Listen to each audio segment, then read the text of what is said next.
This video goes along with part one of our applied genetics unit, which is a background in molecular genetics. This is really important information, but because the focus of our unit here and really our class is the practical applications of this material, this stuff we're going to do just outside of class time as a review of the material that kind of underlies what we are doing in class. Because unfortunately, molecular genetics is not something that has a lot of direct practical application. But if you don't know some of it, it's going to be really hard to understand some of the other things that we talk about in class. So this will be pretty lengthy. If it sounds really foreign to you and you don't remember any of it, you might want to actually sit down and watch the whole thing start to finish. If you feel a little bit confident in what we're talking about here, then you could probably kind of, skip through parts and make sure you get your blanks filled in your notes and all that kind of stuff. So that's up to you.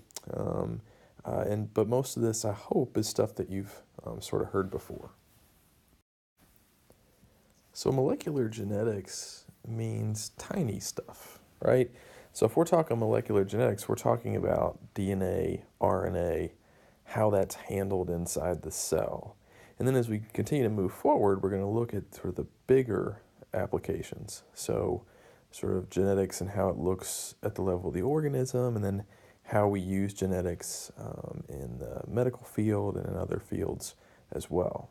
So molecular genetics at its most simple is DNA and RNA. Right? So you got deoxyribonucleic acid and ribonucleic acid. The structures of genetic information in the cell that lead to protein production. So these are essential for living things. DNA and RNA are made up of nucleic acids, and a nucleic acid is made of a 5-carbon sugar, like you see in this picture here, a nitrogen, or sometimes we call them nitrogenous base, and a phosphate group.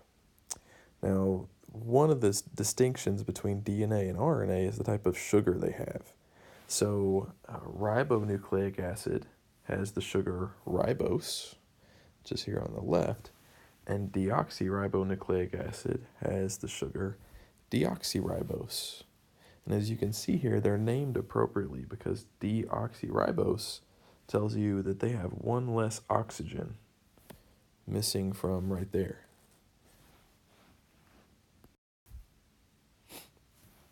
Remember that you've got 5 possible nitrogen bases, and usually we just use the abbreviations, which are the first letters for these, right? But DNA and or RNA could be made up of adenine, guanine, cytosine, thymine, and uracil nitrogen bases. So these are grouped into the purines, which are A and G. And so you'll notice here in this picture, they have a similar structure, right? They each have a double ring structure. And then the other group, cytosine, thymine, and uracil, are the pyrimidines. So here's C and T up here and uracil down here. Notice these also have a similar structure. They're all single-ringed structures. So you got the purines and the pyrimidines. Now then you might remember this unique kind of distinction with U's and T's, in that thymine only appears in DNA, uracil only appears in RNA. So if you see thymine molecules in a strand of nucleic acids, you know it's DNA. If you see uracil molecules instead of thymine, then you know you're looking at RNA. So DNA, deoxyribonucleic acid. DNA is a series of nucleic acids, A's, G's, C's, or T's, that are bound together into a long chain and then twisted together with a second long chain so that we form what's referred to as a double helix structure, like you see in this picture right over here.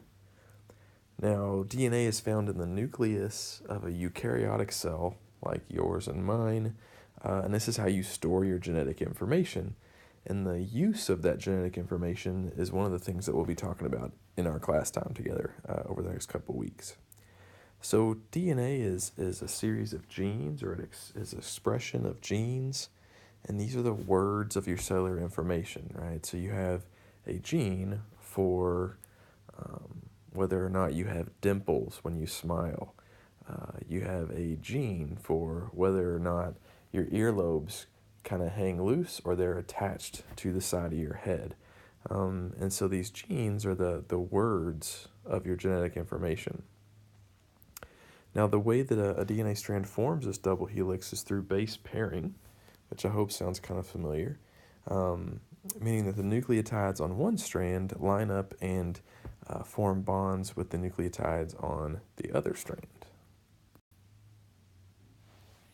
So here's your base pairing rules, right? Remember that base pairing happens in a very specific manner, and it depends upon the number of hydrogen bonds that can be formed.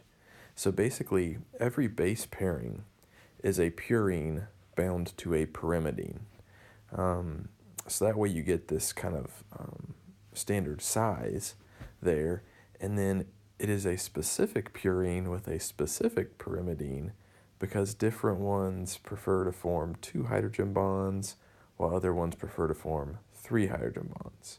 The big thing to know is right here in the middle of the slide, right? A always pairs with T, so AT pairs, because they like to form 2 hydrogen bonds. C always looks to pair with G because they like to form 3 hydrogen bonds. Now also in this picture we see something else, which is the backbones, right? So the nitrogen bases kind of make up the rungs of our twisted ladder here, while the sugar and phosphate molecules make up the backbones. Put a little BB up here, right? The backbones of the DNA. Now notice, although I've kind of got things cluttered here, try to erase a little bit. Notice these arrows. All right, so the 2 backbones of DNA strands run in opposite orientations.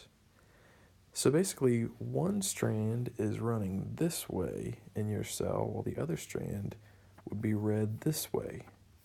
It's almost like you have to hold the book in the right direction to read your sentence from left to right, right?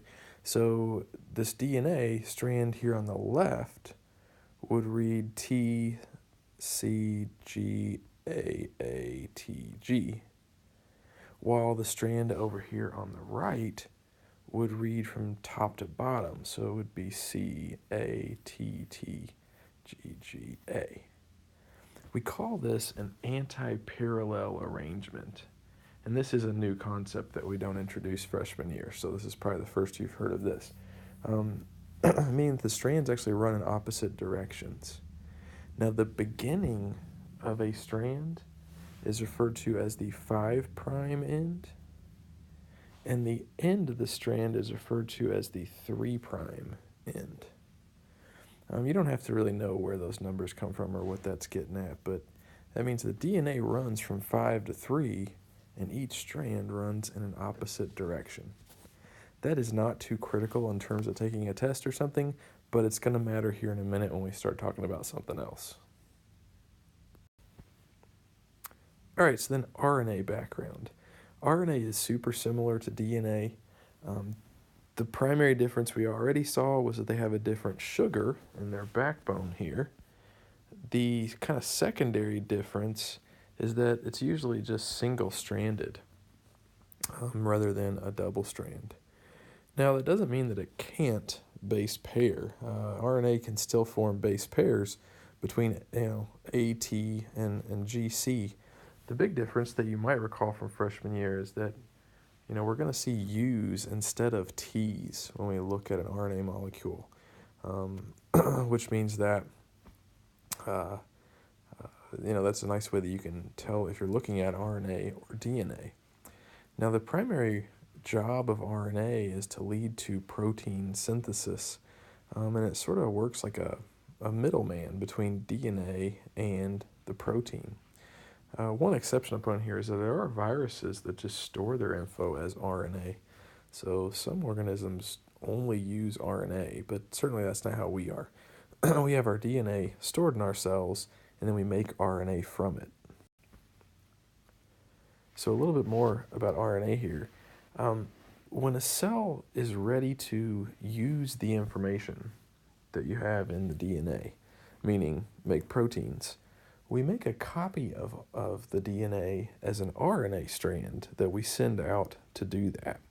So I put on here, this is like copying a PowerPoint from your computer to a flash drive or a jump drive so that you can bring it to class and use it in class. You wouldn't, maybe if you had a laptop, you could bring it in, but let's say you just have a big clunky desktop computer at home. You're not going to want to bring that whole computer into school to give a presentation. You just transfer the right file onto your little flash drive or jump drive that you can easily carry to school with you. That's for a couple reasons, right? It's easier to just carry a little flash drive.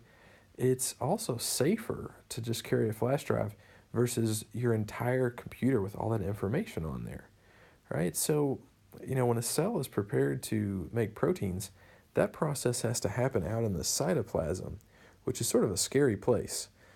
So the cell wants to keep its DNA in the nucleus where it's safe, but just make these RNA copies of the information that we can send out to the ribosomes in the cytoplasm and lead to protein production. Now, you might recall 3 types of RNA that we see. We've got mRNA or messenger RNA. That's the main thing I've been talking about. So that's sort of your copy of DNA information. We've got transfer RNA or tRNA, which is essential to making proteins, as we'll see in a few minutes. And then you've got ribosomal RNA or rRNA, which is actually a structural part of the ribosome.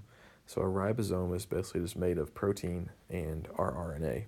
So that's kind of the last that we'll hear about this guy.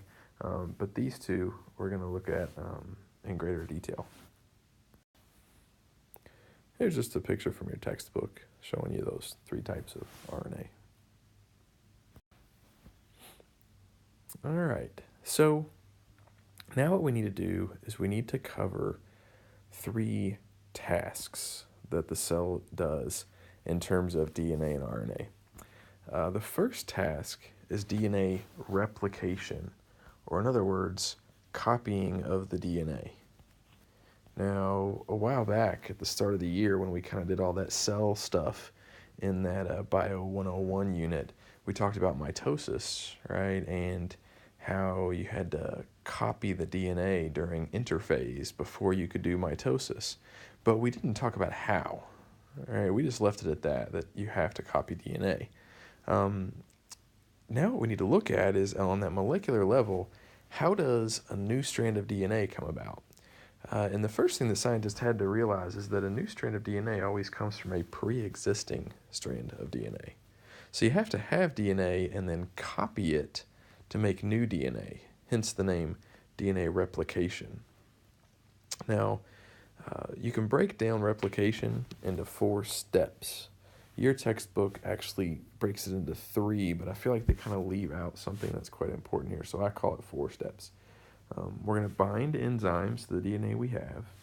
We're going to unwind and separate the DNA we have.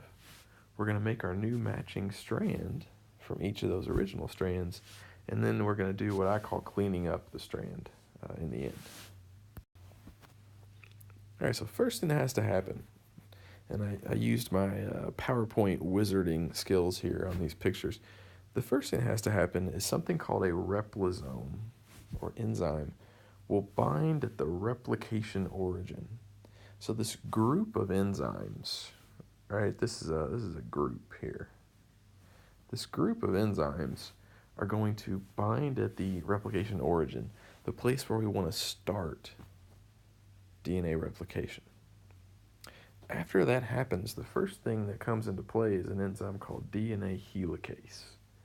And DNA helicase unwinds the DNA, so it untwists it, and then it separates the 2 strands, almost like a zipper being unzipped, as you can see here in this picture. So if you've got a jacket on and you unzip that zipper, It's like you're separating the two strands from each other. Now, step 3 is the trickiest part, which is forming the new matching strand for each existing strand. DNA polymerase is the enzyme that's responsible for doing this. And what DNA polymerase can do is it can use a current strand of DNA and use it to form a complementary strand for each original DNA strand. So again, I hope this sounds familiar to you, but the concept here is that we don't exactly make a direct copy of DNA. What we do instead is we make these complementary copies using the base pairing rules. Right? So like it says in this picture, if the original strand says A, then our new strand is going to be a T. If our original strand has a G, then our new strand is going to have a C, and so on and so forth. And so I think you hopefully kind of remember that from freshman year. And it will also be important in this class, because what I might ask you is a somewhat practical question is, if you have a DNA strand that is TATCG, what would be the complementary strand? And you'll need to be able to tell me that would be ATAGC, right? The complementary bases that go with that original yellow strand there at the top. Now, there are two big issues that we have to solve, and we don't spend a whole lot of time on this with the freshmen. The first issue, all right, so that's kind of like the first picture up here, is that DNA polymerase cannot create new DNA from scratch. It needs something to extend from. It's kind of like if you can picture a dock out over the ocean or something. DNA polymerase cannot just start from the beach and build a brand new dock. But what it can do is it can make an existing dock longer. So what we need is an existing piece of DNA that DNA polymerase can extend. And the way we do that is by forming an RNA primer. We have an enzyme called primase. Oops. And that enzyme can actually put down a tiny piece of RNA that DNA polymerase can then go in and extend, forming a new DNA strand. Now, the second problem that we have here in our second picture is a little more complicated. DNA polymerase only knows how to go in one direction, 5' to 3'. But if you remember from a few minutes ago, our two separated original strands are running anti-parallel. They're running in opposite directions. And yet, scientists were pretty sure that DNA polymerase copies both of those strands at the same time. Well, the way it works is that DNA polymerase will copy one strand here continuously, but the other strand up here, it has to copy in fragments. Essentially, it loops that strand kind of back on itself, so that as far as DNA polymerase is concerned, it's sort of reading it the backwards. Now, you don't have to know how this happens physically. It's very confusing, and in some ways, it's still kind of hypothetical. But what I would like you to know is just what's the difference between the two strands. Not how the cell pulls this off, but what's that difference. So the strand pictured here in this illustration as this like blue with a new green strand, the one that gets copied continuously is called the leading strand. The other strand that has to be kind of looped back on itself and done in backward segments is called the lagging strand. And the lagging strand is made up of segments or pieces of DNA, all called Okazaki fragments, named after one of the scientists who helped discover this idea. Now, the fourth and final step of copying your DNA is what I call cleaning up the new strands. Because essentially, we've got an issue.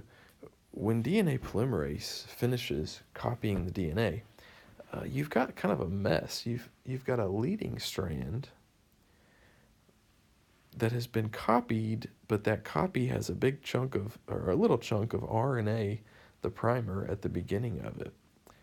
The lagging strand has been duplicated, but its copy has a bunch of RNA primers in it, and it's not one single strand, it's a whole bunch of little short strands of DNA.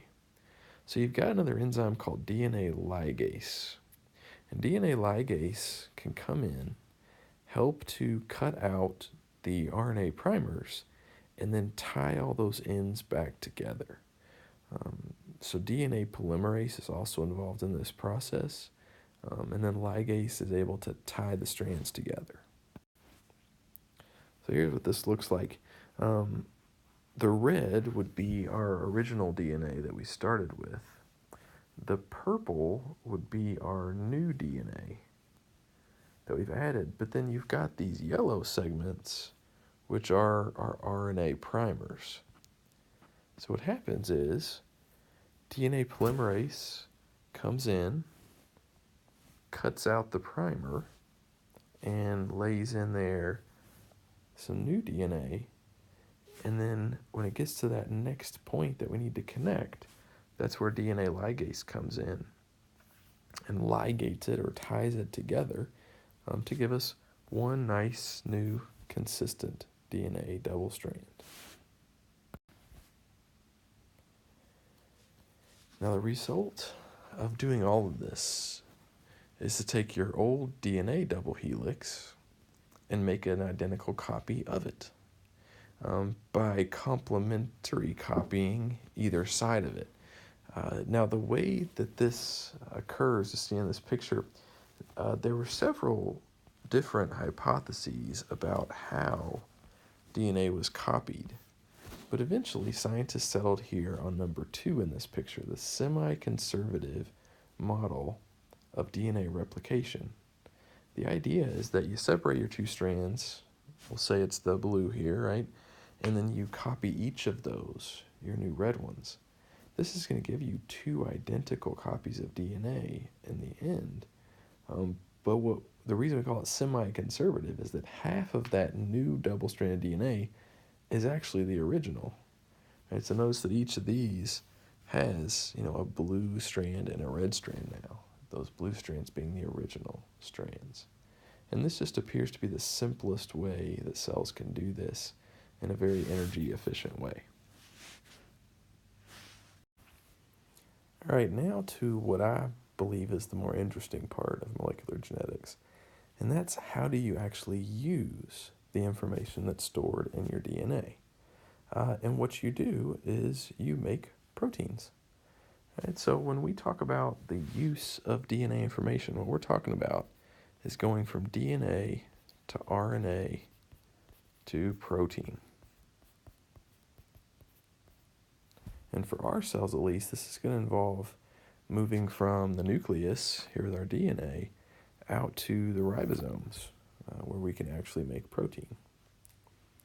So what we're going to do at that very tiny molecular level is we're going to go from a sequence of nucleotides into a sequence of amino acids, which is a protein.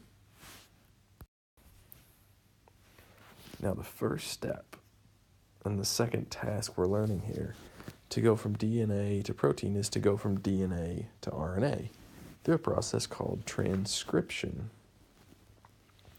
Now, transcription allows us to take DNA and form an mRNA copy of that information. Essentially, all of our genes can be copied into made into a photocopy RNA, which we then can use at our ribosome to make proteins. Now, we refer to this as gene expression. So you have you have genes, but those genes are used in a cell when they are expressed. So we call this process gene expression. And the way to begin that is to transcribe a DNA strand into an RNA strand. Now, I make this joke on the side. Transcription is a great name for this because transcription means to copy, but it means to copy and maintain the language.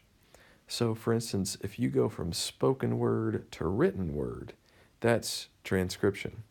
And the joke I'm making here on the side, although I think ITT Tech actually went out of business, but you probably saw those TV commercials before. They were really prevalent if you were watching like daytime TV in the summer. But ITT Tech wanted to make you into a medical transcriptionist, and they make it sound like a great job. A medical transcriptionist is somebody who sits in a dark basement. I don't know if that's true, but they sit in an office and they just listen to doctors who have dictated or spoken information about their patients. So the doctor maybe recorded it essentially like in a voicemail box, and then a medical transcriptionist goes in and types all that up and enters it into the computer. It's not a real fun job, I don't think, but the point of this all is just transcription. Right? Transcription means to change the formatting of a message, so like from spoken to written, but to maintain the language, maintain the English or whatever language we're talking about here. So in transcription, we're going to go from DNA to RNA, which is a change a little bit, but we're still talking about nucleic acids here, right? We're still talking about the same genetic language. So if you understand replication, transcription is basically the same thing. The only real differences here are that our major enzyme is going to be called RNA polymerase instead of DNA polymerase. And it actually does a lot of the work for us. RNA polymerase separates our DNA strands. It then reads one of those two strands and forms a complementary single-stranded RNA from it. Now in this picture, and you don't need to know any names at all, but this picture is showing you that you also have a whole bunch of transcription factors involved. There's a whole bunch of other proteins, right, or enzymes that also bind here with RNA polymerase and help this happen.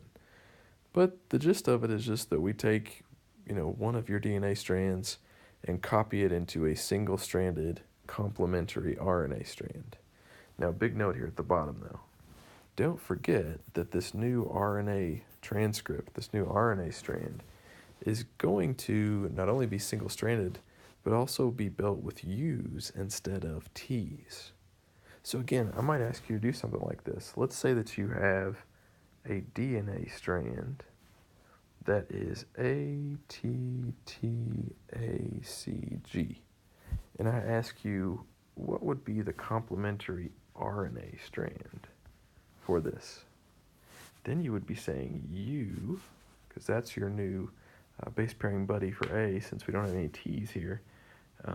A, there's U again, G, C. So the base pairing rules stay the same for transcription, but you just got to remember to use U's instead of T's as the base pairing partner of A.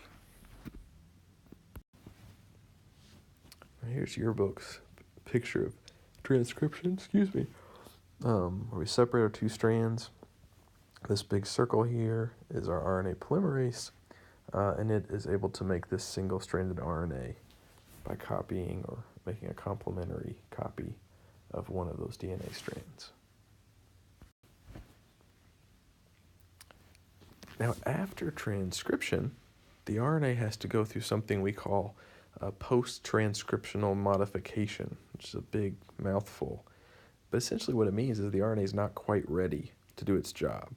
So it has to be processed, it has to be tweaked a little bit, and able to go out and do its function as messenger RNA and lead to protein production.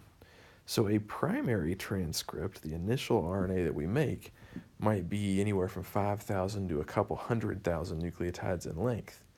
But the average mRNA, once all is said and done, is only about 1,000 nucleotides in length. So we're going to trim this thing down quite a bit. And this is usually a 3-step process. We're going to add a cap and a tail, and then we're going to splice this bad boy. So first thing we're going to do is we're going to add a 7-mg cap, which stands for 7-methylguanosine. The cap is really just a special type of guanine, a special G, that forms this sort of protective beginning for our RNA. The second thing that happens is we add a poly-A tail, which is just a whole bunch of A nucleotides in a row. As it says here, 100 to 200 nucleotides at the end. Now, both of these modifications, this addition of a cap and a tail, are there for two reasons. They are there to protect and direct. That's what I always tell students to remember. Protect and direct. The head and tail, the cap and tail are protective for the RNA. This way, if there's anything that tries to damage this RNA at either end, the cap will be protective. The tail, it doesn't matter if we lose parts of it. If we lose parts of it, it's no big deal, and that keeps our kind of coding DNA here, our coding RNA, our gene copy safe. This is also good for direction. The cap and tail, we think, help get this RNA where it needs to go, successfully docking with a ribosome so we can make proteins. Now that third RNA processing step is called RNA splicing. You might remember this word. A lot of students don't like that word for some reason. I think it's kind of a cool word. But to splice means to cut out some of the internal segments of the RNA that are non-coding, meaning they actually don't code for anything. They're there with the genes, but they don't actually give us any kind of information. Now, this is the thing you might remember from freshman year that's kind of weird because you got to think backwards. Right? The introns get cut out, and the exons get to stay in because they do code for protein. So what's going to happen is enzymes are going to look for a particular sequence of nucleotides that begins with GU and ends with AG. And then that lets the cell know, or lets this enzyme know, that everything in between there is an intron. It doesn't code for anything at all. So what will happen is we'll cut the RNA here, we'll cut the RNA there, and we'll actually take out this intron because we don't need it moving forward. Here's a picture of this from Dr. Wong's book that I think is pretty good. The greenish color here is the intron that we don't need. The light blue color pieces are the exons that we do want. And so what we do is we actually form this little thing called a lariat. You don't have to know that term. We form this little lariat, and the enzymes help us, and we just cut it out. We just remove it. And then we attach those two exon pieces together, forming our coding RNA. Now, splicing is super important. If a cell does not splice correctly, it can be a disaster for the cell. If we don't remove all the introns, we can end up with a protein that doesn't work at the end. If we remove too much RNA that our cell thinks are introns, then we might just stop the whole process and not have any not have any RNA that we can use to form proteins.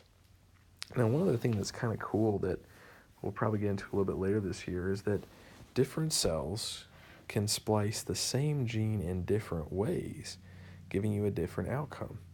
Have you ever thought before, maybe back in freshman year, every cell in your body has the same set of genes, and yet some cells do very, very different functions. So how does that work? Well, it's all about which genes the cell expresses. But in some cases, scientists think that we'll probably have the same gene. We just splice it a little bit differently so that in one cell it makes this protein, and in another cell it splices differently and leads to a different protein. So kind of a weird, big, heavy idea there. But just goes to show you how important splicing and splicing correctly can be. Okay, our third and final task is called translation. So we already covered how we went from DNA to RNA, which was transcription. Now we need to go from RNA to protein, and that is called translation. Now, translation is also a great name here, because I think you guys already know what translating means, right? Changing the language, going from English to Spanish, or from French to English, or whatever it might be. That's what we're doing here. We're taking our message that is in the language of nucleic acids, right, nucleotides, and converting it into a message in a language of amino acids. So we go from nucleic acids to amino acids, and that is protein formation. Now, this stage takes place at the ribosome. So before this can happen, the RNA needs to leave the nucleus, go out into the cytoplasm, and find a ribosome that can make proteins. Now, this involves several players. The first thing we need is that mRNA that we've been messing with, that mRNA message. But then we also are going to need a bunch of amino acids, because amino acids are those bricks that we use to build proteins. And we're also going to need tRNA molecules, which we'll come back to here in a second and talk about in a little more detail. So when you hear the term genetic code describes basically how do you read DNA and RNA and determine which amino acids that codes for in our protein. So it's kind of like an alphabet, right? Just like our English language has this alphabet of A, B, C's, and D's, DNA alphabet is just 4 letters, right? A, G, C, T. Now, there are 20 naturally occurring amino acids, as we learned back in Unit 2. And, that means that we're going to need at least 20 words, right? A word that leads to each amino acid or codes for each amino acid.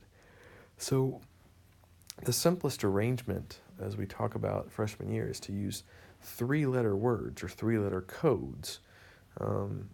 Using the 4 nucleotides, A, G, C, and T, in 3-letter pairings gives us 64 possible codes or words. This is more than we need. Again, we only need 20, but if we tried to use just 2-letter codes or 1-letter codes, we wouldn't have enough. So what we do are these 3-letter triplets, right? Things like CAG, GGG, AUG, which each lead to or code for a particular amino acid. Now, we say that this code is redundant, and what we mean by that is that there are more words than amino acids, which means that several different words, like CCG and CCA, might code for the same amino acid. So it's kind of like a synonym in our language, right? Some people call it a couch, and some people call it a sofa. There's more than one way or name for that, just like there might be more than one 3-letter code for a particular amino acid. Now, this is a codon table.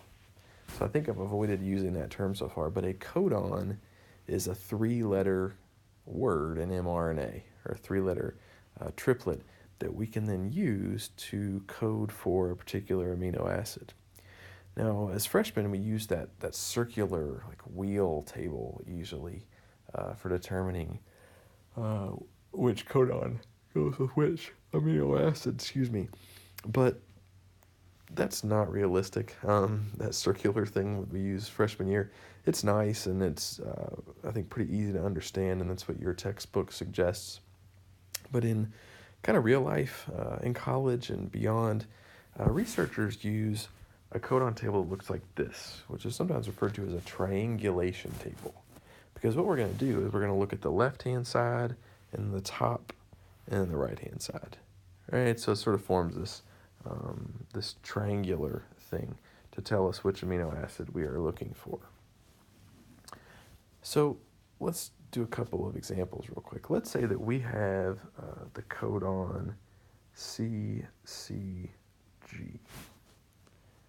So what we're going to do first is we're going to look here on the left, and we're going to find C. And that tells us that we are looking in this big row, right? This big block, because we're going to start on the left.